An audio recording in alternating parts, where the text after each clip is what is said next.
Hola, ¿cómo están? Bienvenidos. Hoy quiero abordar un tema con ustedes, un tema de ciencia. Aquí, como ustedes saben, hablamos bastante de temas que tienen que ver con el mundo de la ciencia, buscándole una respuesta que más allá de lo tradicional que se nos ha enseñado, intentamos encontrar dimensiones a esos conocimientos que nos ayuden a comprender un poco más, ¿no? ¿Por qué no decirlo? Encontrarle una explicación también en la dimensión espiritual, en la dimensión del pensamiento y no tanto o no solo en lo físico, ¿no? En las leyes de la física que, bueno, desde muy pequeños se nos han enseñado. Hoy vamos a hablar de la luz. Vamos a hablar de la luz. ¿Qué es la luz? La velocidad de la luz. ¿Realmente nos han dicho toda la verdad acerca de esto? ¿O en definitiva la realidad es otra? ¿Se puede rebasar la velocidad de la luz? ¿Es un límite universal como se nos ha dicho? Bueno, vamos a analizar un poco esto, ¿no? La velocidad de la luz, que se dice está en torno a los 300.000 kilómetros por segundo aproximadamente. En las mediciones, a veces en algunos momentos se dijo que era un poco más, que es un poco menos, pero aproximadamente está en torno a los 300.000 kilómetros por segundo. Vamos a definir qué es la luz. La luz viene del latín lux, lucis. Es la parte de la radiación electromagnética que puede ser percibida por el ojo humano. En física, el término luz se considera como parte del campo de las radiaciones conocido como espectro electromagnético. Mientras que la expresión luz visible señala específicamente la radiación en el espectro visible.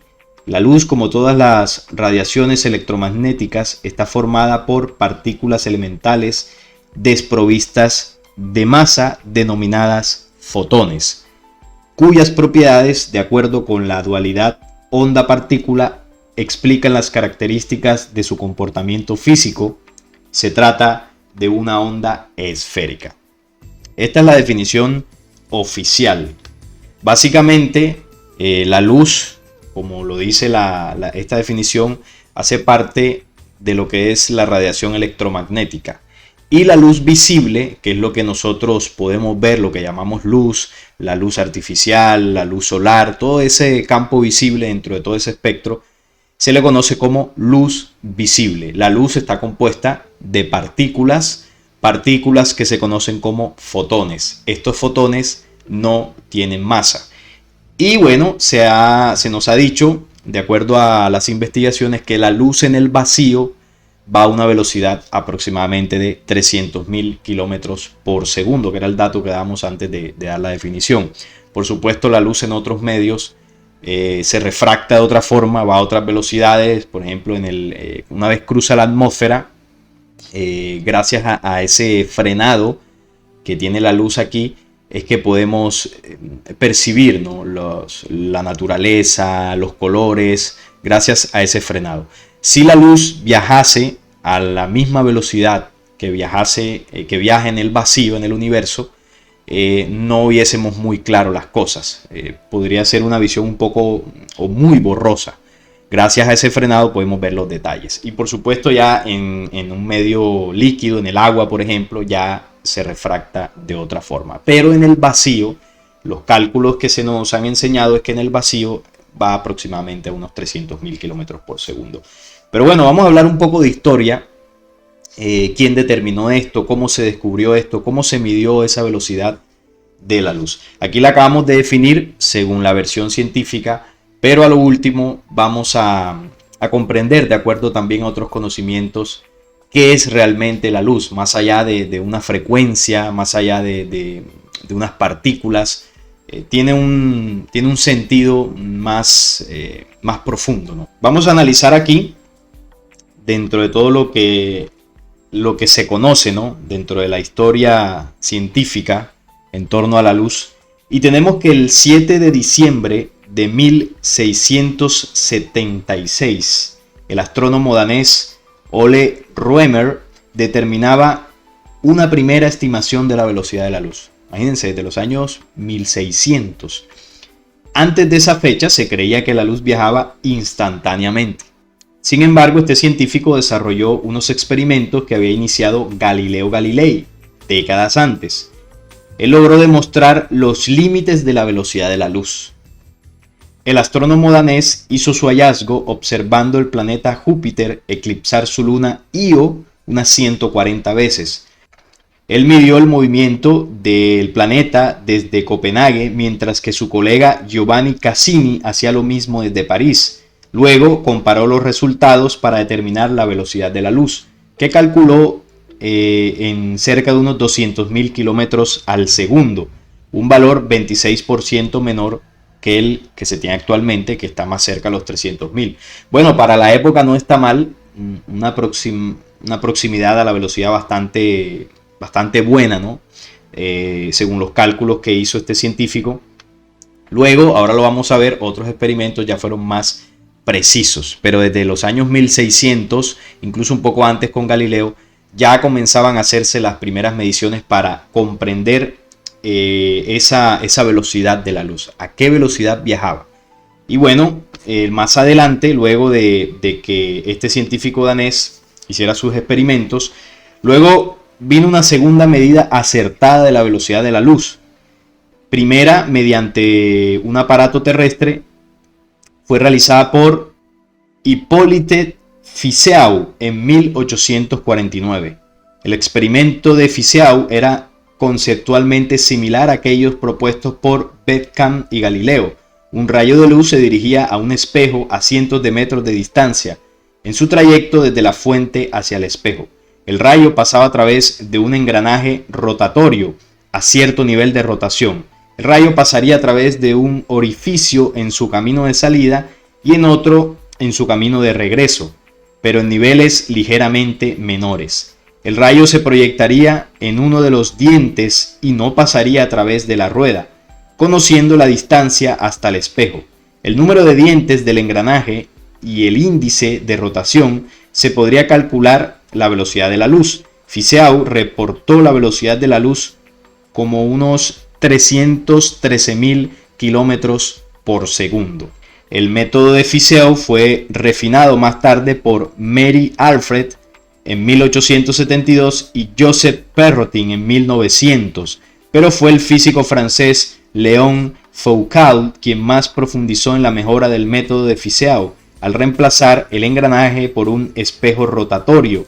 El valor estimado por Foucault, publicado en 1862, fue de 298.000 kilómetros por segundo. El método de Foucault también fue usado por Simon Newcomb y Albert Michelson, quien comenzó su larga carrera replicando y mejorando este método. Si vemos este descubrimiento, no podríamos decir que fue exactamente de uno solo, ¿no? Fueron varios científicos a lo largo de la historia que experimentando con, bueno, el experimento que más se utilizó desde Galileo fue el tema de los espejos, ¿no? Se colocaban dos espejos a una distancia y bueno, se hacía rebotar la luz por unos engranajes y ellos hacían sus mediciones, sus cálculos y lograron determinar velocidades muy similares y muy cercanas a las que se tiene hoy en día, ¿no? Aproximadamente 300.000 kilómetros por segundo. Pero bueno, la experimentación no se detuvo allí. Si seguimos avanzando, tenemos entonces que en 1926 Albert Michelson utilizó espejos rotatorios para medir el tiempo que tardaba la luz en hacer un viaje de ida y vuelta entre la montaña Wilson y la montaña San Antonio en California. De las mediciones cada vez más exactas resultó una velocidad de 299.796 kilómetros por segundo, que es de las cifras más usadas hoy en día, ¿no? En torno cuando se busca la velocidad exacta, aparecen números muy similares a los que dio Albert Michelson con sus experimentos. Digamos que oficialmente la velocidad de la luz está en torno a esto que él demostró. Según, por supuesto, la ciencia y la física terrestre, ¿no? La física humana, la experimentación humana, es lo que ha podido demostrar según nuestra manera de experimentar, según nuestra visión y bueno, según el nivel de inteligencia que hasta ahora hemos desarrollado. Pero apareció otro personaje muy famoso, que seguramente todos lo habremos escuchado, y es Albert Einstein, quien con su teoría, su famosa teoría de la relatividad, empleó todos estos cálculos de velocidad de la luz para determinar ciertos fenómenos o esclarecer ciertos fenómenos que sucedían en el universo, como el tema de la gravedad, el espacio-tiempo, y bueno, ahora vamos a profundizar un poco en lo que él propuso, ¿no?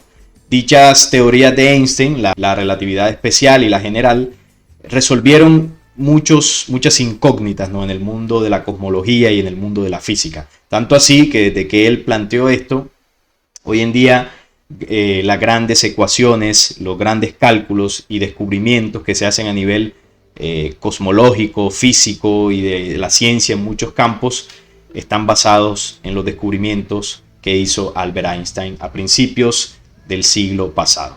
Pero vamos exactamente a lo que Einstein propuso. La equivalencia entre masa y la energía se establece por la expresión de la teoría de la relatividad E igual mc al cuadrado, postulada hacia el año 1905. Esta es la famosa ecuación de Albert Einstein. Y su teoría propuso la ecuación más famosa de la historia. La energía es igual a la masa por la velocidad de la luz al cuadrado. E igual mc al cuadrado. Einstein demostró que la masa de un objeto desplazándose a gran velocidad aumentaba. Eso conducía a la idea de que materia y energía eran intercambiables, dos estados de la misma cosa. Fue una deducción que enseguida permitió entender fenómenos inexplicados hasta el momento, como por qué cuando el uranio radiactivo se desintegraba, su peso disminuía a cambio de generar una enorme cantidad de energía. Lamentablemente, también abría la puerta a las armas nucleares. Bueno, esto sí es cierto. Los experimentos y descubrimientos de Einstein abrieron la puerta a todo el mundo del armamento nuclear y ya sabemos cómo terminó todo esto. Básicamente, para entenderlo de forma sencilla, ¿qué plantea la famosa ecuación de Einstein? Es que mientras un objeto intente desplazarse a la velocidad de la luz o cercana a la velocidad de la luz, de esa misma forma, así como aumenta la energía para llegar a esa velocidad, de esa misma forma aumenta su masa. Es decir, que si construimos un cohete con la propulsión y la tecnología suficiente para alcanzar unos límites cercanos de velocidad a la velocidad de la luz, acercarnos a esa velocidad, por supuesto su masa aumentaría tremendamente. Es decir, de la misma forma que la energía aumenta, aumentaría la masa. Para ponerlo muy sencillo, físicamente, según lo que se nos ha enseñado basado en esta teoría, es imposible que cualquier objeto en el universo pueda rebasar la velocidad de la luz. Y por supuesto, humanamente posible, no tenemos ni la tecnología ni nada de esto para poder desplazarnos a esas velocidades. Es un límite. Einstein con esto planteó que hay un límite universal en cuanto a la velocidad y es la velocidad en que se mueve la luz en el vacío. Nada puede rebasar esto. Entonces, ahí está la limitación de acuerdo a esta teoría y eso es lo que vamos a analizar hoy, ¿no? Si esto es 100% así y si no es así, ¿qué posibilidades hay más allá de lo que la física tradicional nos ha enseñado? Pero sigamos viendo lo que Einstein planteó dentro de sus teorías. Y está, bueno, la famosa teoría de la relatividad, que incluye tanto la especial como la general. La especial desde 1905 y luego 10 años más tarde la general, la relatividad general en 1915, formulada principalmente por Albert Einstein a principios del siglo XX. Y estas pretendían resolver la incompatibilidad existente entre la mecánica newtoniana y el electromagnetismo. La teoría de la relatividad especial, publicada en 1905, trata de la física del movimiento de los cuerpos en ausencia de fuerzas gravitatorias, en el que se hacían compatibles las ecuaciones de Maxwell del electromagnetismo con una reformulación de las leyes del movimiento. En la teoría de la relatividad especial, Einstein, Lorentz y Minkowski Entre otros, unificaron los conceptos de espacio y tiempo en un ramado tetradimensional al que se le denominó espacio-tiempo. La relatividad especial fue una teoría revolucionaria para su época, con la que el tiempo absoluto de Newton quedó relegado y conceptos como la invariabilidad en la velocidad de la luz, la dilatación del tiempo, la contracción de la longitud y la equivalencia entre masa y energía fueron introducidos. Además, con las formulaciones de la relatividad especial, las leyes de la física son invariantes en todos los sistemas de referencia inerciales. Como consecuencia matemática, se encuentra como límite superior de velocidad a la de la luz y se elimina la causalidad determinista que tenía la física hasta entonces. Una de las cosas que esta teoría de la relatividad de Einstein resolvió es que, bueno, cómo se comportaban los cuerpos a velocidades cercanas a la de la luz, por ejemplo, y también el tema de la gravedad. Recordemos que desde Newton se creía que la gravedad funcionaba por la atracción entre cuerpos con masa, ¿no? Un cuerpo con una masa superior atraía a otro cuerpo con una masa inferior.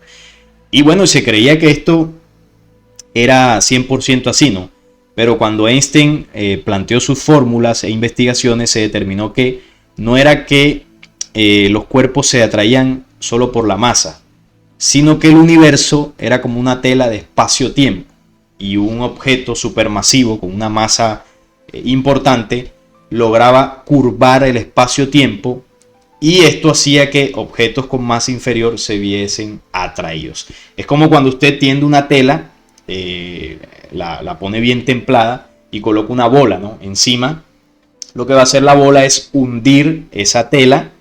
Y por supuesto, si usted coloca por acá una bola más pequeña, con menos peso, ella se va a deslizar porque se va a ver atraída hacia la fuerza que está ejerciendo esta más grande en la tela del espacio-tiempo.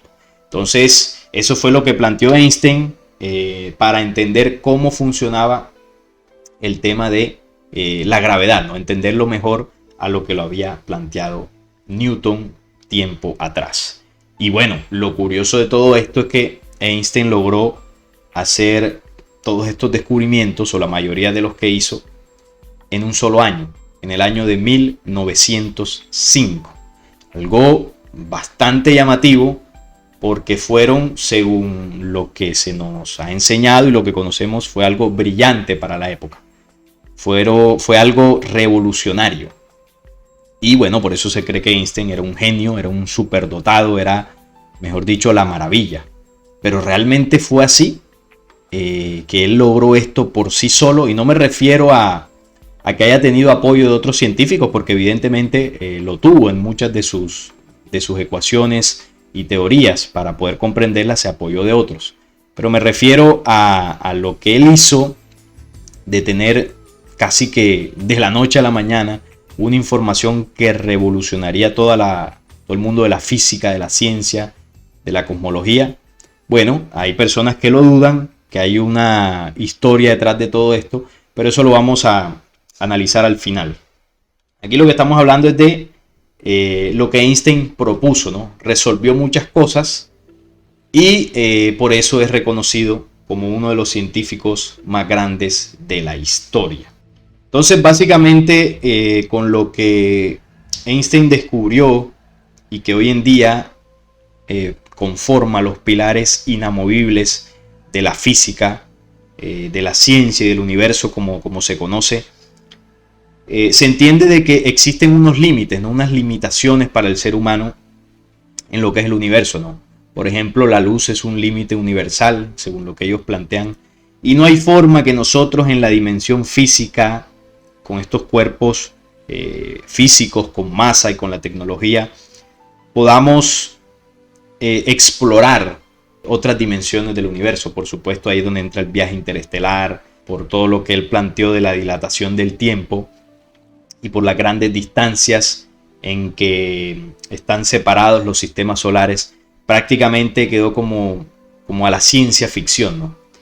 Pero esto solamente encasillado en la dimensión física. porque luego comenzó a descubrirse otra ciencia, podríamos llamarlo así, ¿no? O otro mundo dentro del mundo de la ciencia. Y es el tema de la física cuántica, las infinitas posibilidades. Y aquí es donde las leyes de la física tradicional pierden todo sentido. Es decir, no se cumplen a esas escalas subatómicas. Recuerden que la física o las leyes de la física que conocemos, según la ciencia tradicional, se cumplen en el universo visible, en el universo físico, desde el átomo hasta la galaxia más masiva que hayamos podido observar. Pero cuando ya se entra a la dimensión subatómica de las partículas más pequeñas de la existencia, ahí cambia la dimensión. Y es donde la ciencia comenzó a llamar esto como la cuántica, los quantum, las partículas. Aquí ya las leyes de la física no funcionan, no se aplican. Aquí ya funcionan de otra forma. Y esto fue una de las cosas a las que Einstein no le gustaba, ¿no? Einstein detestaba el tema de la física cuántica porque, por supuesto, echaba por el piso todas las leyes que conocemos, ¿no? Y que él ayudó a comprender en su momento. ¿Qué es la física cuántica o la mecánica cuántica?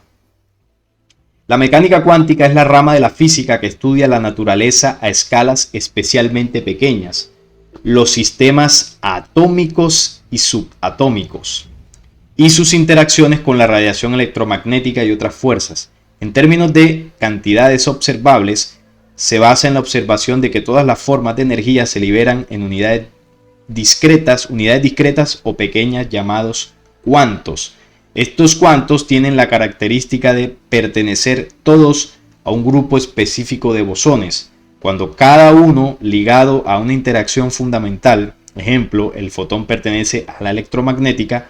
Sorprendentemente, la teoría cuántica solo permite normalmente cálculos probabilísticos o estadísticos de las características observadas, las partículas elementales, entendidos en términos de funciones de onda. La ecuación de Schrödinger desempeña el papel en la mecánica cuántica que las leyes de Newton y la conservación de la energía hacen en la mecánica clásica, es decir, la predicción del comportamiento futuro de un sistema dinámico, y es una ecuación de onda en términos de una función de onda, al que predice analíticamente la probabilidad precisa de los eventos o resultados. Hombre, para ponerlo en términos sencillos, los científicos, los físicos, desde Newton, Einstein, desde antes y todos los que conocemos y hemos escuchado, Hawking y muchísimos otros, logran comprender, entre comillas, cómo funciona el universo, ¿no? Basado en las leyes que ellos plantearon de la física y que descubrieron y todo aquello. Ellos pueden predecir qué sucede en el mundo físico basado en esas leyes. Por ejemplo, nosotros estamos hechos de partículas, que ellos le llamaron átomos. Y esto debe cumplirse dentro de las leyes de la física, pues en todos los objetos del universo que están hechos de partículas. Por ejemplo, objetos como la luz. Digo objetos porque, es la forma en que ellos le llaman. Está hecha de fotones. Y este principio de la partícula, pues, se replica. Por ejemplo, el tema de la velocidad de la luz. Aproximadamente 300.000 kilómetros por segundo. Y la velocidad de la luz, según lo que ellos han enseñado, es igual en el vacío, en todos los lugares del universo, y esa velocidad no varía. Eso es una ley física. Eso es un pilar de la física. Eso no varía. Y en eso se basan sus cálculos, sus observaciones, y pueden predecir ciertos fenómenos y comprenderlos. Pero cuando vamos al mundo subatómico de la cuántica, ya no pueden predecir. Porque en la cuántica no sucede lo que usted espera que suceda. La cuántica son las infinitas posibilidades. En el mundo de la cuántica no aplican las leyes de la física como se aplicarían en el mundo que se puede observar, ¿no? Ahí funcionan otras leyes, es otra dimensión. Y esa barrera, los científicos, pues no es mucho lo que se ha logrado comprender para entender cómo funciona. Es decir, una partícula en el mundo físico se comporta como partícula, ¿no? Porque estamos hablando de un mundo físico. En el mundo de la cuántica, una partícula a veces se comporta como partícula y a veces se comporta como una onda. Y es de acuerdo al observador. Y esto le estalló la cabeza a los científicos desde que se comenzó a descubrir, porque esto rompe con todos los esquemas. Y el mundo de la cuántica comienza a abrir otras posibilidades. Como por ejemplo, que la velocidad de la luz no sea un límite. Que el viaje interestelar no sea un límite. Y que muchas otras cosas que hemos creído que son límites físicos, limitaciones mentales, limitaciones como humanidad, ¿no? En unas leyes que prácticamente desde Einstein y muchos otros nos encerraron en 3 dimensiones y casi que de ahí no podemos salir, porque esas leyes que se dijeron que eran inamovibles, ahí nos impusieron y no hay nada que hacer hasta que entró la cuántica. Y dentro de esas infinitas posibilidades, por supuesto, hay otros conocimientos, algunos ancestrales y algunos otros conocimientos traídos por otro tipo de inteligencias que nos enseñaron a comprender cómo funcionan las leyes que ya conocemos y también cómo funcionan las leyes que desconocemos. Pero como estamos hablando de la luz, vamos a leer un extracto del contacto que tuvo Enrique Castillo Rincón en los 70 con inteligencias provenientes de las Pléyades. Y aquí es donde ya, el mundo científico no entra, porque yo estoy hablando de vida extraterrestre. Y según las leyes de Einstein, que planteó y descubrió él, entre comillas, esto no es posible, porque un viaje de un sistema solar de otro sistema solar a nuestro sistema solar por otra civilización inteligente, pues es prácticamente imposible, porque se demoraría años luz, miles de años en suceder. Y como no se ha hecho contacto ni se ha observado otras inteligencias, pues esto es imposible. No cabe en la cabeza de la ciencia ortodoxa.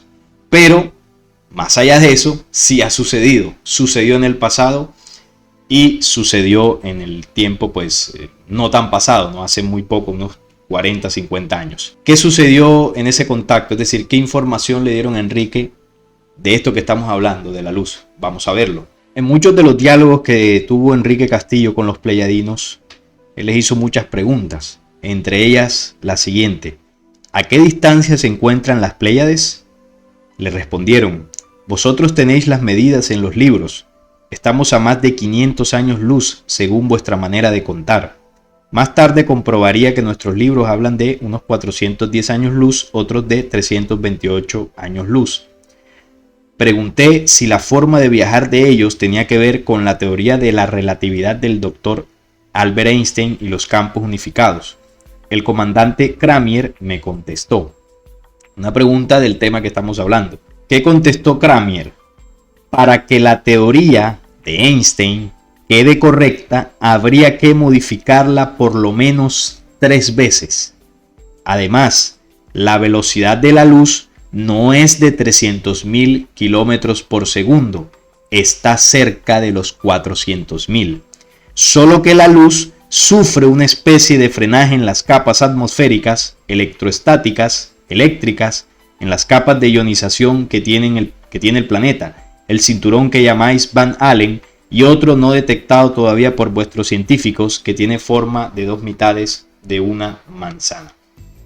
A mí esto me parece una revelación tremenda. Primero, para que la teoría que planteó Einstein de la relatividad, que define las bases de la física moderna, habría que ajustarla 3 veces.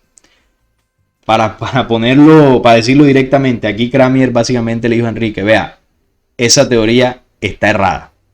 Einstein se equivocó. Por lo tanto, eso no es una verdad absoluta. Y hay que ajustarla 3 veces. ¿Por qué? O además, porque la velocidad de la luz que ustedes han medido de cerca de los 300.000 kilómetros por segundo también está mal. Es casi 100.000 kilómetros por segundo más, unos 400.000, en torno a 400.000. Y esto inmediatamente, si la ciencia llegase a contemplarlo o a descubrirlo, cambiaría todos los cálculos y todas las bases de la física conocida. Es decir, sería una revolución en la ciencia terrestre. La pregunta es, ¿la ciencia estaría dispuesta a reevaluarlo? Seguramente que sí, porque muchas veces he escuchado científicos que dicen que, bueno, esto no necesariamente tiene que ser eternamente así como lo planteó Einstein, sino que podría en algún momento variar. Pero bueno, ahí está el dato entregado por unas personas, porque son seres humanos, pertenecientes a una humanidad mucho más avanzada que nosotros, que son capaces de viajar desde las Pléyades hasta el planeta Tierra y aparentemente no verse afectados por las leyes limitantes que creemos que son verdad absoluta en este planeta. Vamos a seguir leyendo porque esto se pone interesante. Bueno, además explican de que nosotros la vemos así, de 300.000 kilómetros por segundo, por el frenaje que padece la luz por nuestras capas, ¿no?, exteriores del planeta, la atmósfera y todo ello. ¿Qué más sucedió? Enrique pregunta, ¿cómo hicieron ustedes para viajar desde las Pléyades hasta la Tierra? Muy buena pregunta. Le contestan, nosotros viajamos a la velocidad del pensamiento. En otro momento te explicamos eso. Y aquí rompe cualquier paradigma, cualquier cosa que hasta ahora hemos comprendido. Lo que se nos ha dicho que puede viajar más rápido en el universo es la luz, en torno a 300.000 según la ciencia terrestre. Pero los pleyadinos nos dicen que hay algo que puede viajar más rápido. Bueno, todavía no lo han dicho, pero ahora aquí en la explicación se va a comprender. Y es la velocidad del pensamiento. ¿Qué siguió diciendo? Aquí se me ocurrió preguntar de nuevo cómo lograban velocidad extrema para desplazarse en el espacio, cómo habían hecho para viajar desde las Pléyades hasta la Tierra y si podían darme alguna información al respecto sin lesionar sus intereses. Ante nosotros se encontraba incrustado en una pared metálica un visor y ante la misma pared dos cómodas sillas. Me invitaron a sentarme en una de ellas y al acercar mi rostro hasta el visor, qué espectáculo tan formidable y maravilloso contemplaron mis ojos. Adentro de las entrañas de la nave, él estaba ahí en la nave ya montado, un grupo de 3 grandes diamantes o cristales giraban lentamente sobre sí mismos alrededor de un tubo, pegado del piso al techo, que giraban a su vez en forma contraria. Los colores y tonalidades del tubo daban la impresión de un caleidoscopio de puro cristal. Me quedé fascinado por el soberbio espectáculo. Enrique estaba viendo como el motor de la nave, el corazón de la nave. Ellos le responden, son cristales, no diamantes. Les llamamos cristales memoria. Son programables y reciben información del traductor principal, el tubo que giraba. También les decimos los cristales vivientes, es decir, la tecnología que ellos usan no es tecnología muerta o inanimada, de latón, de tornillos, de cables.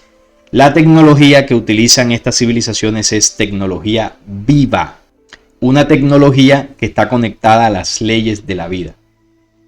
Vamos a verlo de esta forma para que se comprenda. Cuando usted ve una fruta, puede ser un banano, el banano lo que nosotros nos comemos es obviamente la pulpa de la fruta, ¿no? Pelamos, le quitamos la cáscara y nos comemos lo de adentro. Bueno, hay animales que se comen la cáscara también y de hecho se puede comer. Pero normalmente uno se come lo de adentro y la cáscara, lo que cubre la pulpa, uno lo bota. Pero esa cáscara que uno bota está viva y es absorbida como alimento por la tierra. Decir que o el ser que creó el banano, el ingeniero creacional, vamos a llamarlo así, que creó el banano, lo creó de tal forma y con la tecnología creacional de que tanto lo que está dentro, que se puede comer por el ser humano, tanto lo que lo cubre estuviese vivo. Es decir, es una tecnología viva. ¿Qué producimos nosotros? Nosotros producimos un alimento enlatado o forrado en plástico y usted se come lo de adentro. Que bueno, también es un alimento procesado que no es muy sano, pero bueno, usted se come lo de adentro y lo que cubre es materia inerte, ya sea un plástico o una lata. Es decir, la humanidad terrestre como humanidad todavía no hemos llegado al avance de poder hacer creaciones que sean en concordancia con la vida. Tecnología viva. Pongo ese pequeño ejemplo para entender cómo también esta tecnología se lleva a las naves. Naves vivas, funcionan con motores o el corazón de ellas son cristales vivientes. Había observado, dicen, estos son tomados por nosotros de algún planeta en donde crecen y se reproducen como si cogiesen una planta. Había observado que los cristales giraban sobre sí mismos, unidos a una base que también giraba alrededor del tubo, el traductor. Los cristales debían tener unos 70 centímetros, quizás menos. Estaba observando el mismo movimiento de la Tierra en su órbita alrededor del Sol, es decir, cómo se movían los cristales, pero miniatura. No salía de mi asombro, cuando al hacer otra pregunta me dejaría sin respiración. Comandante, ¿podrían ustedes acelerar el movimiento de los cristales, ya que los visos y los colores son espectaculares? Le respondieron, no, Enrique, no es posible mientras estés aquí a bordo. Si aceleramos el movimiento de los cristales en su rotación con el traductor por solo 2 minutos, cuando bajes de la nave habrían pasado cerca de 200 años en la Tierra. Como comprenderás, mientras que tú estés aquí, no lo podemos hacer. No lograba coordinar cómo podían viajar a las velocidades del pensamiento sin sufrir alteraciones físicas. Ya vemos la tecnología que tenían ellos en la nave, que podían viajar a unas velocidades impresionantes, a la velocidad del pensamiento y sin sufrir alteraciones físicas, porque recordemos la ecuación de Einstein, que si usted se acerca a velocidades como la luz, sí sufre alteraciones físicas, es decir, su masa se aumenta en equivalencia a la energía. Físicamente es imposible hacerlo. Sigamos leyendo esta parte final del diálogo. Pero todavía me faltaba ver otro sensacional espectáculo para lograr comprender cómo la energía mental de la que habla Cramier y Cyril se producía. Esa misma fuerza mental que llegaba al traductor para alcanzar la velocidad de vértigo del pensamiento. No me podía reponer de mi asombro porque me decían y ¿por qué me decían y enseñaban estas cosas? ¿Qué papel jugaba o estaba por jugar ante esta avalancha de información? ¿Cómo me creería la gente? ¿Había un plan concebido previamente a mi contacto? ¿Cuáles eran las verdaderas razones? Todo eso se preguntaba Enrique ante la maravilla de lo que estaba viendo. ¿Cómo podríamos comprender nosotros la velocidad del pensamiento? Por supuesto, no comprendemos y mucho menos hemos llegado a esos niveles de tecnología y de ciencia y comprensión de las leyes del universo. Apenas estamos dilucidando cómo funciona el mundo físico y estas civilizaciones ya tienen ese avance. Pero vamos a entenderlo en un ejemplo, que no quiero decir que sea 100% así, pero podríamos llegar a comprender algo. Si yo quiero desplazarme físicamente a un lugar de mi ciudad, para no decir del planeta y mucho menos del universo, físicamente yo me voy a demorar un tiempo. Si es un lugar que está a 1 hora de distancia caminando, vamos a suponer que si cojo un vehículo me demore 15 minutos, más o menos. Eso es lo que yo me podría demorar físicamente, ¿no? Si cojo un vehículo veloz, me demoraré 10 minutos, más o menos. Con la tecnología física que tenemos. Esto, por supuesto, en comparación a la de los pleiadianos, esto es obsoleto, es una tecnología totalmente obsoleta. Y además que contamina, ¿no? Pero bueno, eso es otro tema. Ahora llevemos esto, ¿cómo sería el pensamiento? En el momento que usted piense y recuerde que tiene que estar en ese lugar a tal hora y calcula, caminando me demoro tanto, si cojo un carro me demoro tanto. Pero resulta que en el pensamiento, cuando usted lo piensa, ya usted viajó a ese lugar. Viajó con el pensamiento. Y la velocidad del pensamiento es casi instantánea. Piense por un momento que está en el sol. A la luz le toma poco más de 8 minutos de viajar desde que sale la superficie solar, los fotones, hasta la superficie terrestre, dice la ciencia que unos 8 minutos aproximadamente. Pero si usted piensa que está en la superficie del sol, no le toma 8 minutos, eso es un instante. En este momento haga el ejercicio, pienso que estoy en la superficie solar. Es decir, el pensamiento logra viajar a ese lugar en el instante. Pero esto para nosotros es utópico, es algo abstracto. Uno dice, bueno, pero yo puedo viajar con el pensamiento, pero físicamente no lo puedo hacer. Pues los pleiadianos han logrado el avance tecnológico y sobre todo espiritual para moldear y manejar la materia, porque ellos tienen cuerpos, para que esos cuerpos, para que su físico no se vea alterado en esos viajes interestelares, tanto a velocidades de la luz, tanto a velocidades como el pensamiento, que son muchísimo mayores. Logran transfigurar sus cuerpos, logran llevarlos a la dimensión espiritual, es decir, viajan en espíritu. Y bueno, todo eso es algo que la humanidad, nosotros como humanidad, llegaremos a algún punto a esa tecnología. Poder mover nuestros cuerpos en el tiempo y el espacio sin la necesidad de estas naves espaciales que usan cantidades de combustible y de energía y bueno, son obsoletas. Crearemos la tecnología suficiente como las naves de los pleiadianos que puedan moverse a esas velocidades, que puedan ser nutridas por la energía del pensamiento, no por la energía fósil, y puedan moverse a grandes velocidades. Y la cuántica es la entrada a esa dimensión. Para colocar un ejemplo de cómo funciona la cuántica y cómo se manifiesta en la dimensión física, pero todavía sin comprenderla. Si usted es una persona que tiene cáncer, tiene metástasis ya en el cuerpo, ya le dieron un mes de vida, qué sé yo, o unos días de vida. Físicamente es imposible que esa persona se salve. Pero si esa persona logra sustraer de dentro y utilizar su fuerza mental y espiritual, ahí está moviendo la cuántica. Y las leyes de la cuántica no funcionan como funcionan las leyes físicas. Entonces, al entrar en esa dimensión del espíritu, puede moldear, alterar sus partículas, sus átomos, sus moléculas, sus células, sus tejidos y sus órganos, y se puede sanar. Incomprensible, ¿verdad? Entre comillas, incomprensible, pero así funciona. ¿Cómo creen ustedes que hizo Jesús en muchas ocasiones para sanar a personas con enfermedades terminales o con alguna discapacidad física? Jesús podía manejar la fuerza espiritual, que aquí se le llama cuántica, que digamos que es la entrada, ¿no?, a esa dimensión de la fuerza del espíritu, de las leyes espirituales que aún no comprendemos. Y ahí las posibilidades son infinitas, de acuerdo al observador.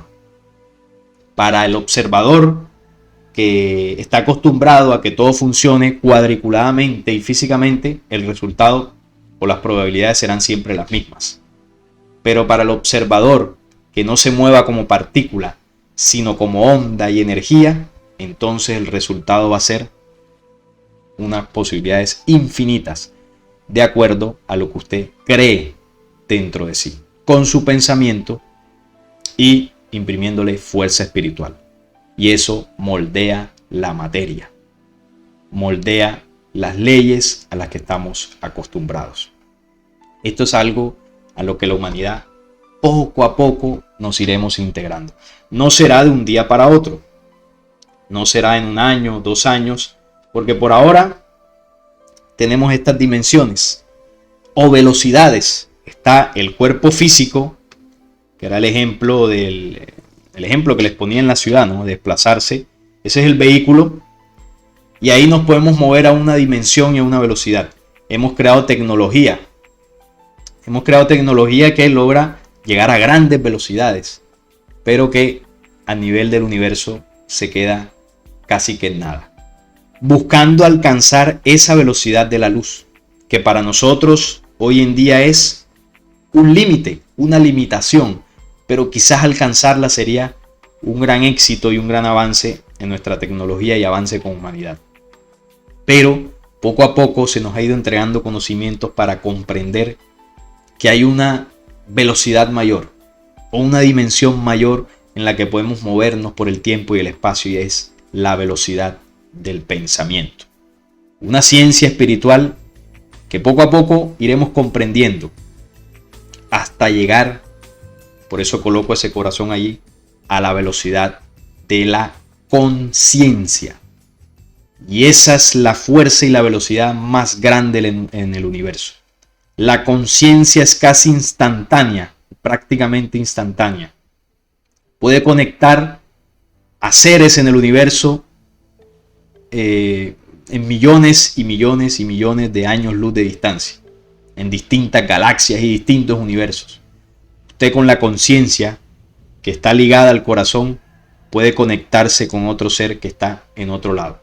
De alguna forma lo explicaba la película Interestelar, en un diálogo que tienen los protagonistas, cuando dice que la fuerza del amor es lo único que puede romper las barreras del tiempo y el espacio y conectarnos con otro ser a mucha distancia. Cuando se refería a esa fuerza del amor, es la misma fuerza de la conciencia. Y la conciencia es la forma o el hilo conector en que se unen y se conectan las creaciones en el universo. Por eso es instantánea. La conciencia es el pensamiento más veloz. Por eso es el pensamiento anterior. Surge más rápido que el pensamiento mental y, por supuesto, que cualquier otra cosa física que se mueva en el universo. La conciencia, la voz de la conciencia, el pensamiento o la memoria de la conciencia que asiste al ser humano, y eso nos conecta a la vida. Hacia esas dimensiones debemos llegar. ¿Y cómo pasamos de una velocidad limitante de 300.000 kilómetros por segundo a unas velocidades que todavía no podremos comprender? Planteadas por unos personajes como Newton, Einstein y muchos otros, la mayoría de ellos pagados por la élite que controla, ¿no? La élite sionista, muchos de ellos de origen judío, y ya sabemos que son el pueblo elegido de ese falso Dios del Antiguo Testamento, que detrás de toda esta estratagema ellos controlan religiones, controlan ciencia, controlan filosofías, porque es la forma de enredar y manipular al ser humano para que no llegue al conocimiento de la verdad. El papel de Einstein fue limitar el pensamiento humano en la dimensión física. Y bueno, dio pie también a la creación de armas nucleares, sus descubrimientos. No fue un hombre brillante, como se nos ha hecho entender. Fue un hombre que trabajó para la élite. Los grandes descubrimientos, y yo me atrevería a decir, sin temor a equivocarme, que no fueron de él, no fueron de su imaginación. Fue un conocimiento que se le dio para que él publicara y revolucionara la ciencia como se entendía en ese momento. Se dice también que posiblemente tuvo contacto con las fuerzas extraterrenas negativas que estuvieron y que cayeron en este planeta hace miles de años. Así como a Da Vinci se le entregó conocimientos para que en su momento hiciera una revolución de ciencia y de conocimientos, Einstein también fue un personaje que fue contactado, se le entregó información y él con esa información pues hizo todo lo que ya conocemos, ¿no? Einstein tiene su lado oculto, ¿no? Por así decirlo, y eso ya le queda a cada uno investigarlo. Hicimos alguna vez un programa en el canal Descubriendo, fue un programa radial que le llamamos Einstein y su relativa inteligencia. Y ahí hablamos un poco de eso, de ese contacto que tuvo Einstein con fuerzas oscuras para él poder sacar estas teorías. Si encuentro el video, lo dejaré el link en la descripción de este para que vayan y lo miren. Da Vinci en su momento tuvo una experiencia en cuevas subterráneas donde se contactó con unos personajes y luego de que tuvo ese contacto salió haciendo todos los inventos que ya conocemos. Entonces hay una historia oculta detrás de los grandes personajes que han moldeado el mundo que conocemos. Y Einstein no es la excepción. Por supuesto, todo este conocimiento que estamos hablando no es de origen terrestre. es de origen extraterreno, inteligencias superiores más avanzadas en tiempo, en tecnología, en conciencia, que nos han compartido esto para que avancemos como humanidad.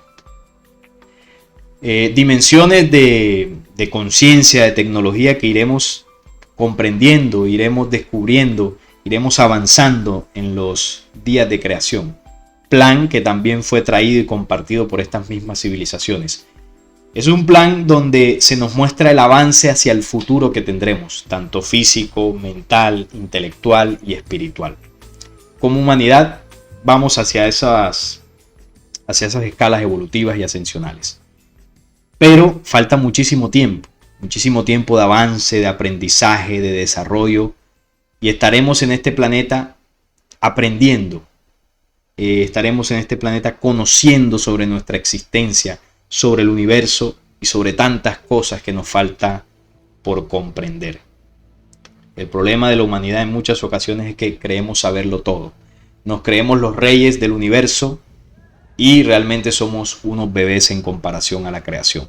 Falta mucho por aprender y bueno, en eso estamos, ¿no? El conocimiento no se detiene y la necesidad de aprender y de buscar tampoco debería detenerse. Cuando hablamos de la luz, hago recurso de otro conocimiento espiritual y es en el primer capítulo de Juan cuando habla del verbo y nos dice lo siguiente: en el principio era el verbo y el verbo era con Dios y el verbo era Dios. Este era en el principio con Dios. Todas las cosas por él fueron hechas y sin él nada de lo que ha sido hecho fue hecho. En él estaba la vida y la vida era la luz de los hombres. La luz en las tinieblas resplandece y las tinieblas no prevalecieron contra ella. Y aquel verbo fue hecho carne y habitó entre nosotros y vimos su gloria, gloria como el unigénito del Padre, y lleno de gracia y de verdad. Bueno, lo que siempre decimos, esta cita se cree que es la palabra de Dios, que está hablando de Jesús, y no es solamente eso, ¿no? Esto tiene un conocimiento espiritual y científico mucho más profundo, porque nos habla del origen de todo lo que existe, y que en ese origen, en ese principio era el verbo, la unidad de todas las leyes que regirían la creación de ahí en adelante. Y esas leyes o ese verbo es el mismo Dios, lo que nosotros conocemos como Dios, que no es un señor, como nos ha enseñado la religión. Es una inteligencia y fuerza creadora que estableció las leyes y pilares de la creación desde un principio. Y esas leyes de la creación determinaron la existencia de soles, de galaxias y de planetas. Y todo eso que existe, y por supuesto humanidades, y todo eso que existe tiene como principio el verbo. Y la forma en que el verbo se manifiesta en la creación original es en la vida. La vida es el verbo y el verbo es Dios. Es decir, la prueba más contundente de la existencia de Dios es la vida, en que usted y yo respiramos, en que el sol está vivo, en que el planeta está vivo, en que las galaxias se mueven, en que los sistemas se expanden, en que el universo se expande. Esa vida, toda esa energía que mueve el universo, es la vida y es el verbo. Pero también la vida es la luz. O sea que la luz se manifiesta en distintas frecuencias y dimensiones en la creación. La luz que nosotros vemos del sol es distinta a la luz del origen, pero es semejante porque parte de esa misma luz. La luz que emite un planeta, un sol, la luz que emiten nuestras células, la luz que emite el corazón, la luz que emiten estos cuerpos, porque está comprobado que incluso estos cuerpos emiten cierto porcentaje de luz. La luz está presente en la creación y la vida como tal es una manifestación de esa luz. Es decir, que la luz es la forma en que el verbo y la vida viajan por el universo. Se conectan las creaciones por la luz. La luz es la mensajera del verbo. Lleva información, lleva energía, lleva vida. Podríamos decirlo que la luz es una esencia que está presente en la creación. La luz es una manifestación del Padre, de la fuerza del verbo. Y todo que es original en la creación tiene como principio la luz. Por eso resplandece ante la oscuridad de las tinieblas que cayeron aquí hace mucho tiempo y que quieren gobernar al mundo. Resplandece ante esa oscuridad de las teorías limitantes que solo han servido para manipular y engañar al hombre y destruirlo también. Allí resplandece ante las teorías vacías de espíritu, porque cuando se niega el espíritu, se está negando el principio con el que todo fue creado, porque primero es el espíritu y luego la materia. No queriendo decir con esto que la materia sea mala. Es una manifestación del verbo, por eso dice se hizo carne, pero no es el principio de todo. Y con esta reflexión dejo hasta aquí el tema. Ha sido un poco extenso, pero espero que haya podido entregar elementos de conocimiento para comprender esto un poco más. Yo no soy científico, no soy experto en estos temas, pero sí trato de utilizar la lógica para comprender. Sí trato de utilizar esa intuición que todos tenemos por dentro para entender y comprender dónde está la verdad. Y les comparto a ustedes mi sentir, mi conocimiento y mi comprensión para que ustedes con estas herramientas y elementos de conocimiento puedan sacar sus propias conclusiones. Muchísimas gracias por ver el video, por estar ahí, por sus comentarios y nos estaremos viendo en una próxima ocasión.